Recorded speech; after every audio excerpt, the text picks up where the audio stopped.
Susday Praymatទាំងអស់ជាទីរាប់អាននៅក្នុងថ្ងៃនេះដែរនាងខ្ញុំសូមនាំអារម្មណ៍លោកអ្នកមកស្ដាប់ជាមួយនឹងការអធិប្បាយរបស់នាងខ្ញុំពាក់ព័ន្ធជាមួយនឹង7មករាដែលជាភាគទី2ដូចតទៅចានាងខ្ញុំសូមអាននៅ comment មួយដែលគេ comment ថាក្រែងខ្ញុំនឹងរស់បានរហូតដល់សប្តាហ៍ថ្ងៃនេះដោយសារតែ7មករាហ្នឹងតើប៉ុន្តែសម្រាប់ខ្ញុំវិញសូមឆ្លើយត្រឡប់ទៅវិញថាទេមិនមែនទេគឺ7មករាខ្ញុំដឹងច្បាស់ថារឿងរបស់យួនគឺជារឿងដែលមិនមែនជារឿងដែលគេមកជួយយើងនោះទេបើគេមានបំណងជួយយើងអញ្ចឹងគេគួរតែឲ្យកម្ពុជាក្រោមមកយើងវិញព្រោះនោះកម្ពុជាក្រោមប្រជាពលរដ្ឋរបស់យើងដែលជាប្រជាពលរដ្ឋកម្ពុជាក្រោមពួកគាត់មិនដែលចង់រស់នៅក្រោមការត្រួតត្រារបស់យួននោះទេមួយវិញទៀត7មករាគឺកើតចេញពីប៉ុលពតទេណាបងប្អូនណាបងប្អូនតិចយល់ច្រឡំទៅ7មករាគេគ្រាន់តែផ្លាស់ប្ដូរការសម្លាប់ខ្មែរតាមរយៈសម្លាប់បែបប៉ុលពតហើយមកសម្លាប់បែបហ៊ុនសែនវិញម្ដងកាលពីចំនួនប៉ុលពតគឺគណៈបកកម្ពុជាប្រជាធិបតេយ្យចាហើយជាគណៈបកតែមួយទេដែលជាគណៈបក CPP រាល់ថ្ងៃនេះឯងអញ្ចឹងនៅពីក្រោយគណៈបក CPP នេះគឺមានយួននៅពីក្រោយលើកបន្ទប់ដូច្នេះហើយបានជាគេឲ្យដឹងគុណយួនថា7មករាដោយភាគមុនខ្ញុំបាននិយាយហើយថាមិនបានជាគេចូលមក7មករាហើយគេថាមកសង្គ្រោះយើងអញ្ចឹងបងប្អូនត្រឡប់ទៅស្ដាប់ជាមួយនឹងភាគ1បងប្អូននឹងយល់ហើយចាដូច្នេះខ្ញុំសូមអានប្រាប់គាត់វិញថាខ្ញុំមិនដឹងគុណជាមួយនឹង7មករាទេព្រោះនេះគឺជាឃាតករដែលចូលមកសម្លាប់ខ្មែរចាយើងនឹងមកអានជាមួយនឹងពាក្យមួយទៀតដែលគេនិយាយថាតាំងពីតូចរហូតដល់ធំខ្ញុំមិនដែលឃើញយួននៅក្នុងប្រទេសកម្ពុជាឬក៏ភូមិរបស់ខ្ញុំទេត្រង់នេះដែរខ្ញុំក៏សូមជម្រាបជូនផងដែរថា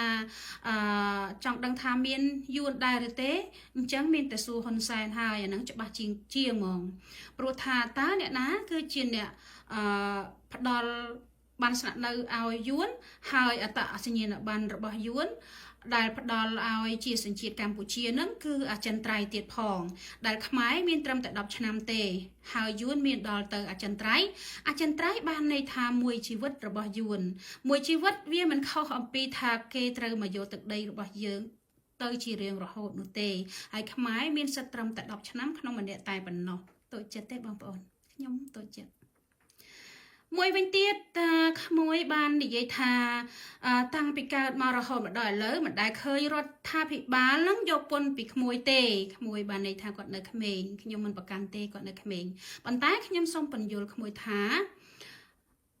លុយពន្ធរបស់ក្មួយដែលបង់ទៅរដ្ឋាភិបាលដែលក្មួយមិនដឹងនោះគឺក្មួយពិតជាមិនដឹងមែនបើសិនជាក្មួយ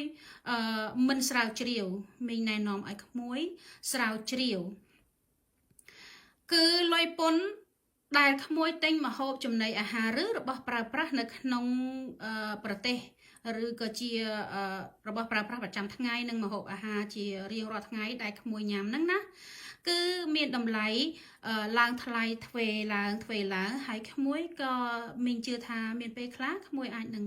តថ្លៃគេមិនចុះឬយ៉ាងណាគេចុះមិនបានទេព្រោះគេបង់ពន្ធតាមរយៈបង់ภาษีនៅពេលដែលគេបង់ภาษีគេត្រូវតែដំឡើងថ្លៃនៅតម្លៃមួយដែលគួរលក់ឲ្យក្មួយបានប៉ុន្តែគេដំឡើងថែមមួយកម្រិតទៀតព្រោះឲ្យរួចថ្លៃภาษีរបស់គេនោះគឺជាពន្ធដែលក្មួយចំណាយទៅនោះឯងហើយរាល់ពេលវេលារាល់ការឃ្លានញ៉ាំរបស់ក្មួយ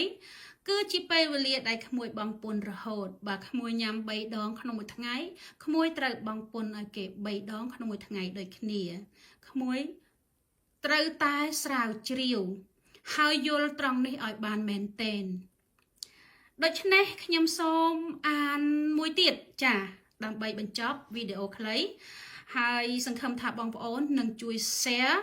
ទៅចែកជូនទៅដល់យុវជននិងបងប្អូនជនរួមជាតិទាំងអស់គ្នាបានទទួលស្ដាប់ជាមួយគ្នាអំពី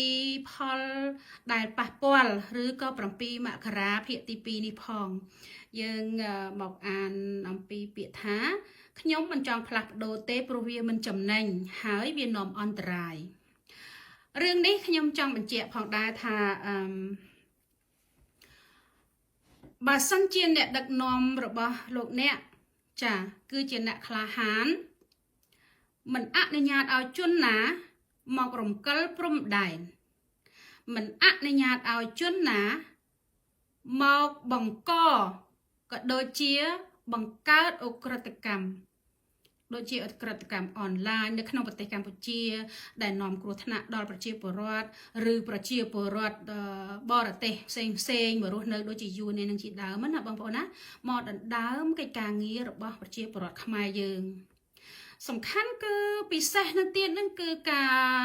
ដណ្ដើមយកលោនេសាទអីនឹងជាដើមយួនគេចូលចិត្តណាស់អាខាងនេសាទអីនឹងជាដើមតែខ្មែរយើងគឺហាក់បីដូចជាអត់មាន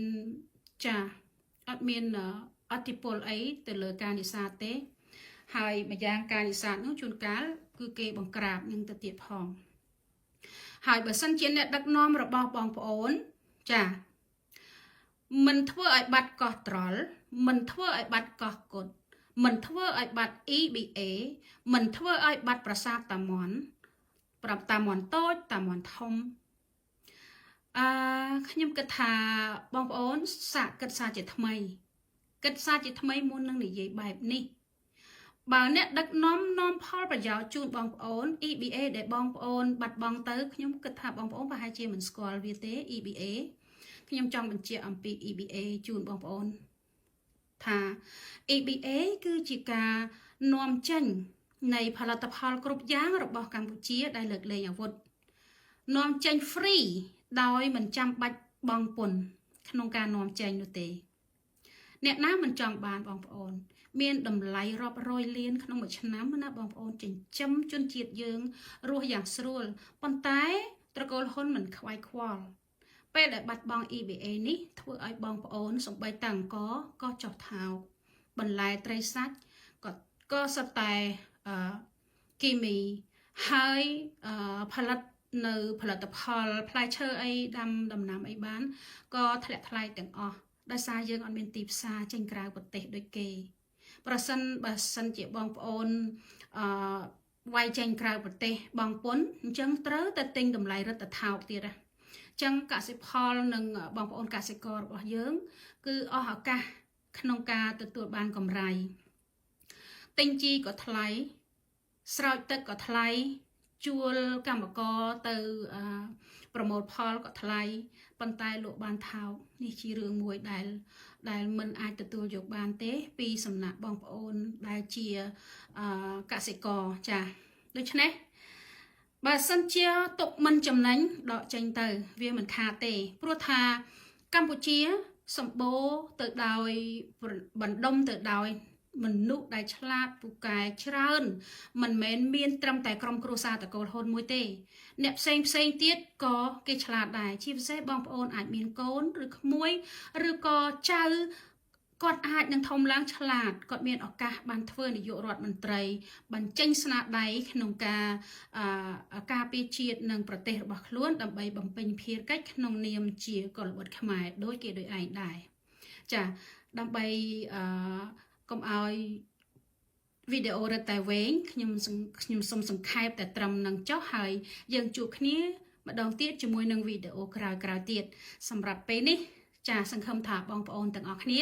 ជួយ share ទាំងអស់គ្នាជូននាងខ្ញុំផងនាងខ្ញុំនឹងធ្វើវីដេអូបន្តទៀតជូនបងប្អូនសាជាថ្មី